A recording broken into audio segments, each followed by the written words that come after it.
Sonic Halloween Special. It starts with Vector planning to take Charmy trick-or-treating. This is the first time the Sonic franchise had a character plan on going trick-or-treating. I've seen the Archie characters in Halloween costumes, but I don't remember any saying that was their plan. SBO had no reason to waste time telling Vector that they're taking Charmy trick-or-treating and not the other way around. Vector has no reason to lie to him that he's just looking out for the kid. He knows him by now, he's been his friend for years. He asks him if they get a commission from his candy bag. Why does he even need to ask? He'd have already gone into the habit of taking a bit of his candy. Charmy's not 4, and this would have been a yearly tradition for them since they met Charmy, and apparently adopted him since he's here and not planning to go do this with any parents or foster parents. And again, he wouldn't waste time lying to SBO that he was kidding. I'd never imagined Vector to be the type to care about what anyone thinks and want to lie that he's not that wacky. Archie didn't have him like that. Sonic X had him relishing in his wackiness and ignoring his snark. Who wrote this? Oh, at least he's got the excuse of being a new writer who's probably never experienced the characters before. Why is Charmy telling him he's dressed like a vampire like that's new information? They'd already know. They'd have bought the outfit for him. He doesn't have his own money. Then they get a visitor who's a kid. And somehow, even though she looks scared, Vector mistakes her for a trick-or-treater. She didn't even say trick-or-treat. Surprisingly, all she's upset about is that her candy was stolen. I thought it was going to be something serious with how the comic was needlessly depressing with Surgeon Kent. I can't understand why she went to them for help instead of her parents. Or at least parental figures, so that she could have them call the police. Or the police station if it's close by. I guess this was the closest place she could walk to, but this is so minor. I'm under the assumption that a new villain stole her candy. But when I think in meta logic, I don't know why I'm giving it the benefit of the doubt. It's because this comic is way too willing to just use the same few villains over and over again. But it not being willing to make great new villains will be the comic's downfall after issue 50. Eggman barely does anything since the second arc because the writers don't respect him, as you can tell by Flint's interviews. So not even having someone like Eggman be competent will end up screwing over interest in the comic when people realize it's not about a Sonic vs Eggman dynamic anymore. Nor the heroes against someone as epic as Eggman but with a different flair, like a wizard, to have it seem like there's still a major villain. Mimic for the most part pretends to be a normal guy and fails every time he tries to kill someone, which is the only evil thing he tries to do. And because it's a kid's comic, we know he'll always fail at that, so he's ineffectual. He doesn't shapeshift into gas or a big scary creature like Metamorphia. He just turns into other people, as if they think that's grounded in reality but not actually being awesome. So he's not magical enough to make a big impression. He's not a major villain, just a one-arc nuisance they'll put in prison. Clutch is a non-action guy without powers or the ability to invent anything, and only wants his money, which usually doesn't conflict with the heroes anyways. Ruff and Tumble are small-time thugs only wanting money and power over one town, who again don't have a goal that conflicts with the heroes anyways. So like Clutch, they barely run into the heroes. And Surge fails in every encounter with Sonic and almost never does an evil deed besides fight him, so we know she'll always fail at her one goal, doesn't get under Sonic's skin like Scourge, and she's repetitive and redundant with Sonic ability-wise, so she already used up all of her creative potential. And if she isn't fighting Sonic anymore after issue 56, that has to be because she thinks he's dead and gave up. And I have to question why she isn't going after his friends then. So that better be explained. It seems like she gave up entirely. She and Kid have no excuse to come back anymore as villains. I don't want to see more of the same thing again, and I'm sick of the comic being a soap opera. So no, they shouldn't remain villains, when they were never meant to be villains since they were just brainwashed into it. Aside from this character being a cute kid, it's yet another bad modern design because I have no idea what animal she's supposed to be, and she has an unrealistic hair color just for the sake of it, when both of that is rare for the main cast for a reason. She says she was walking near a forest. Then a scary looking new character showed up, insisting that he knew a shortcut that'd get them to the houses that give out the full-size bars. Herschel has red eyes and fangs, like they're really trying hard to make him the most genuinely scary looking villain in the comic. I can't immediately think of a character not taller than Sonic as main villain material, but if he was a reoccurring character with tons of cool, threatening powers, he could really help this comic by being a main villain.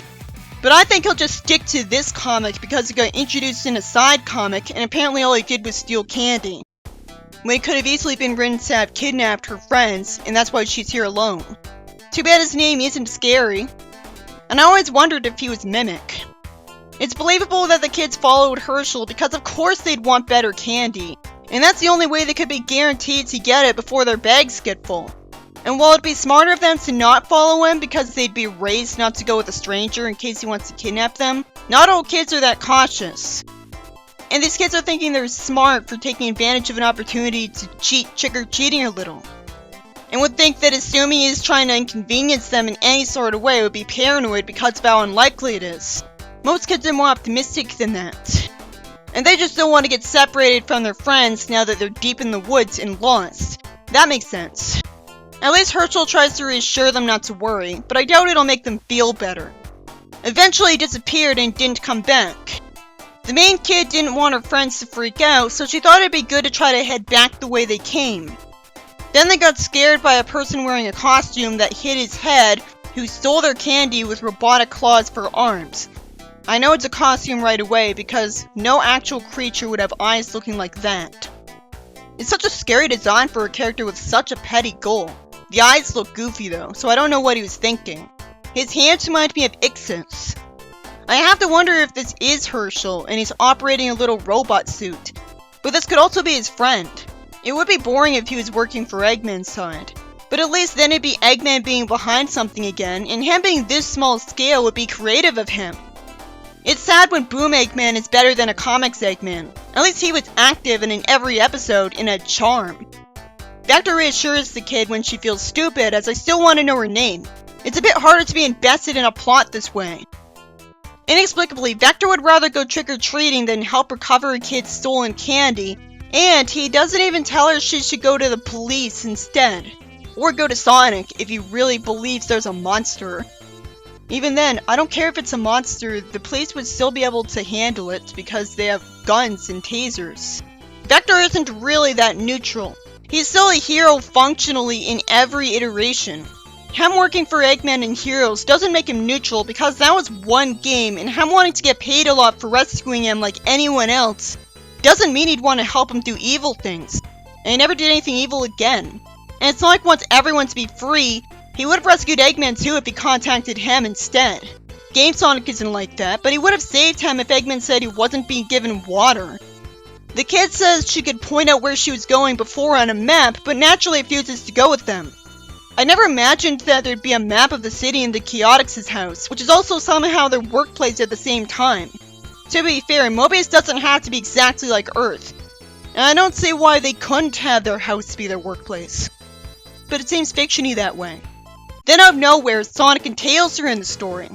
Sonic calls Tails his buddy, and Lampshade said he could have made it faster if he ran instead of sitting on the tornado.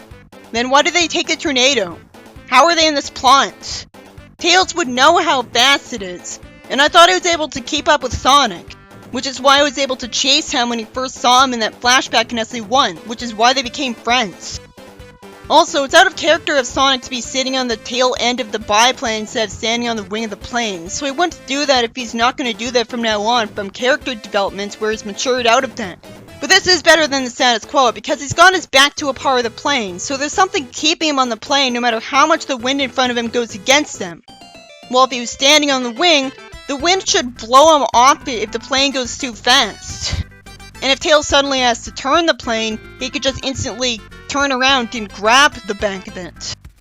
It also makes sense that he'd sit down because it conserves his energy. It's not realistic that he'll stand on it the entire time as a result. That just comes off as happening because it's fiction trying to make him look cool. So this is an instance where someone not writing like he's a Sonic fan is improving the franchise because of it. Because he's not locked into following traditions. Now I wish he'd be the major writer from now on, because he could make a lot of improvements, and either way it'd be interesting most of the time. It doesn't matter if he can't write Vector if Vector barely appears. Tails says he sees the Chaotix. I figured these two were heading for the Chaotix because they called them for help. But it makes more sense that they didn't, because since when do the Chaotix call Sonic for help instead of wanting to prove they don't need him?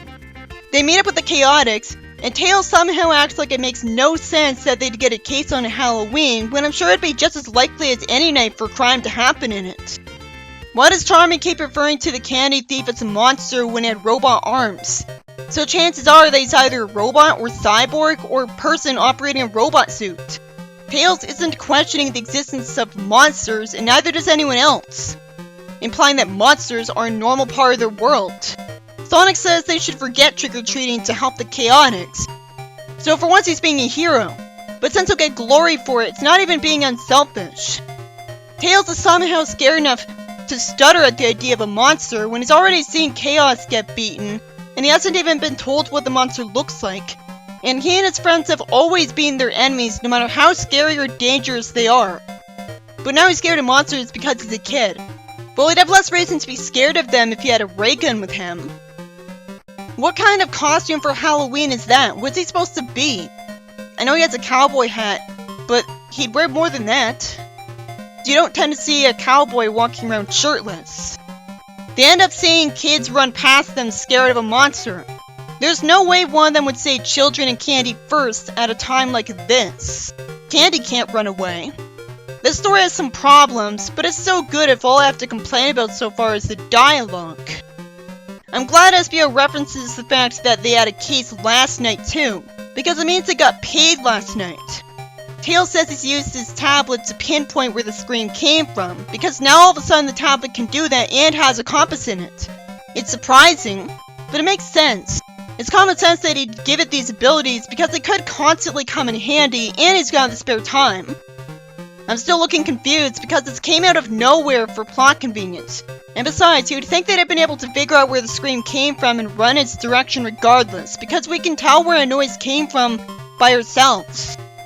When I saw Vector plan to give them a plan and then look shocked at Tails, I thought he was going to be annoyed that Tails upstaged him, because he had an inferiority complex with Sonic and Sonic X. Instead, he stays cheerful and polite. It's so weird to them that all of them believe they're going after a literal monster right away when the series isn't known for having monsters. It's always felt like a Captain Obvious twist is going to come up that the monster is just a person, and it's relying on the fact that kids are reading the comic so kids won't be as suspicious of the twist. Sonic says he could go through the forest real quick, and SBO compliments his plan and lets him. It's so nice to see characters be smart and to see a character do what he'd realistically do to push the plot forwards. While most of the writers just use characters as chess pieces and force the plot, this story is about a character using the Chaotix as detectives. But it's so forced that Sonic waited so long to say this. He eventually finds a clue, and I have to assume there was a time skip because he tells Vector about it and he acts like he can see it already when he's slower than him. They see a trail of candy, which I have to assume was intentionally made to lure kids to him. But sadly, it could also just be that there was a hole in the bag of candy. I doubt the comic would have the guts to have a real vampire in it, because even though it had a zombie apocalypse, it still refuses to use words like kill or die. I'm fine with Sonic not having a real vampire in it. There should be a few limits to how dark it gets. I just don't want the alternative it settles for to be lame. Charmy whispers to his friends that they should look, and he sees Herschel being followed by kids. I know he was called a kid earlier, but he always seems like an adult to me because he's taller than them and looks menacing. How is Charmy so stupid that he would tell him to stop, which would of course cause him to run from him, when they should be following him to his destination? Instead, it could lead him away from it. How could he be so scared of Charmy, one little kid, that he runs away from him instead of going to fight him? Tails tells the scared kid that it's okay and he's safe, and Vector tells him the obvious. But it could be more reassuring by saying they have a compass to know where to go. Herschel gets cornered, even Sonic gets realistically startled by the monster, and they hear Charmy call for help. Vector tells Tails to follow him from a distance and Sonic's arms get grabbed. Why is he wasting time telling him to let go when he could kick his arm? But it's refreshing to see Sonic vulnerable and needing saving. Out of nowhere, he tells Charmy to do a specific offensive maneuver. Again, this feels confusingly convenient. But it could make sense because Sonic could have gone over this with him off screen. It's just that I missed when the lighthearted stuff that happened was from Chekhov's guns. Charmy still looks lame because he wastes time talking for no reason before flying over it to distract him until Vector rams into the monster with his chin out of nowhere, even though he just ran away. He yells at the monster and that suddenly sends him crashing into the tree, using his yelling power from Sonic Heroes. And it makes more sense that he can do this without a microphone, because how did he get a microphone in his Team Blast attack? How did the entire Chaotix get those instruments? Charmy tells him to stop out of nowhere and says that it's just some kids. Then why did Vector object to this when Charmy's saying this because of what he can see, and both of them would have been able to see the same thing because they're both facing him?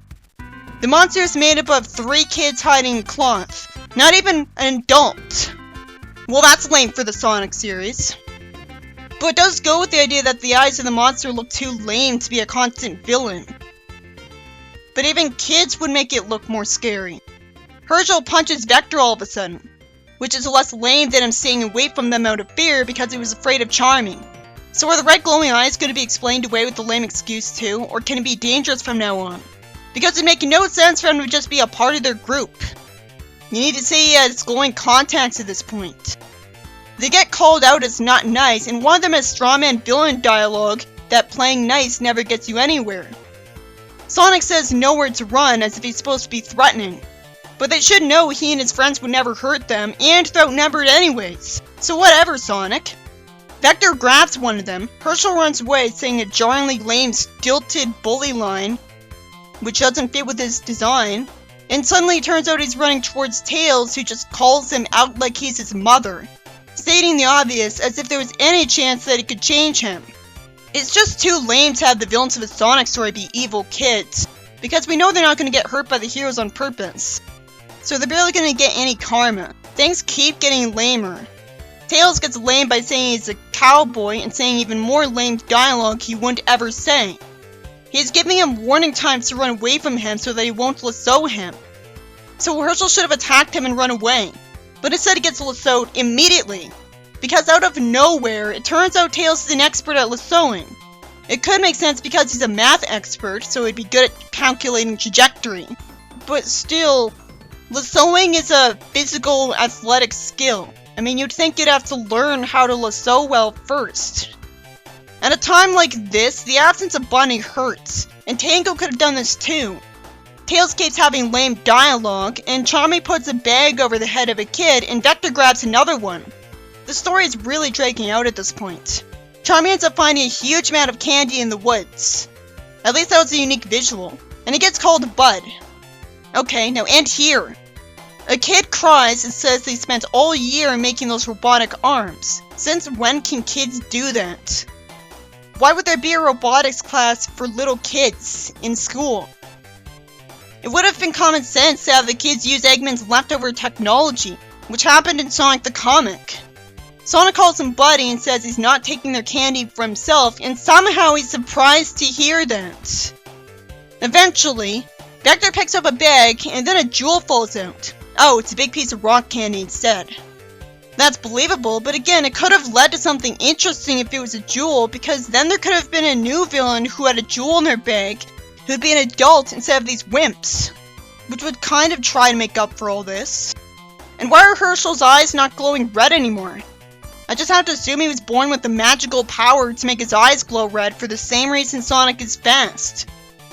And that it's so common to have magic powers that no one comments on this. Vector apologizes to Tails, and Tails tries to guilt the kid about stealing the rock candy.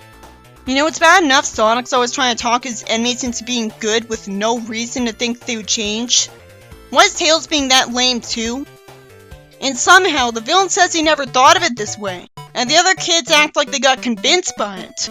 When they're already evil enough to start stealing candy, and kids like that would find it too embarrassing to even pretend they agree with Tails to get him to leave them alone. This just seems condescendingly convenient. It's so unrealistic. If you're gonna be unrealistic, have a vampire. Even that would fit the Sonic series better than the plot being as mundane as it seemed to be at first. Especially if the vampire was never successful. it only had the monster and Herschel look scary in it to trick the audience into being excited and invested in the story, because now it looks like it's going to be something more. And that was obviously an unnecessary mistake, making the story feel like a lame disappointment. A kid thanks Tails for untying him, and somehow one of them says now he knows what candy feels like. Sonic asks another kid how he's feeling, and he says he didn't know how good it felt to help people by handing out candy. Tails compliments the robot arms and wants to compare specs. He doesn't deserve to be treated this well right away. Charmy says he's happy he got to help kids, but is realistically sad that he didn't get candy. Tails says they have enough candy for every kid in Seaside City to get a bunch of it. How in the world does he know for sure how many kids are in Seaside City already? He barely goes here.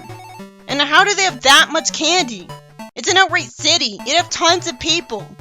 But they'd only be able to go to a few houses. They'd only have so much candy compared to all the people in the city. He says there's candy left over for them too. I'm all for happy endings, but you should have had it be written that Tails bought Charmy candy, and that actually makes sense, instead of being condescending kids' tripe. This story is by Mark Bouchard, and to be fair, most of the time it was engaging, creative, and made sense, so it was good by Sonic standards. And I know it wouldn't be fair to say it sucks when it's only the ending that's disappointing. The writer wrote himself into a corner because in a franchise that can't have vampires, there's nowhere it could possibly go with the idea of the vampire and monster without being accused of being too dark. But at least that idea was engaging and serious for an action series, and had the excuse of being a Halloween story. A Sonic story can be just about something as minor as recovering kids' stolen candy, but it should be honest from the start that that's all it'll be about. Instead of petering out revealing that the menacing villains are just lame kids who somehow turn good, wasting the cool character design concepts of what could have been the new major villains the comic desperately needs. If it gets cancelled, it's going to be because of who it threw out of the comic in issue 50, and its refusal to get an awesome replacement, because not everyone buying this comic is the kind of blind fanboy who'd always buy it. There's normal people too who are going to get bored of the Sonic comic that just ignores or ridicules Eggman and will never have an awesome major villain who has enough creative potential to last an entire comic. Sonic and his friends need to solve kid-friendly crimes way more often, to look like heroes finally, and not just people who wreck Eggman's robots in self-defense when it'll just make more and wasn't even menacing civilians. So as long as it isn't on Halloween where the writer will be tempted to be scary, the basic premise of Sonic and friends solving minor crimes should be repeated a lot from now on. I even find it encouraging that the writer doesn't write like the games because it could potentially make the comic better than the games that way. But I bet he'll never be hired again, because that's usually the case with writers of the annuals.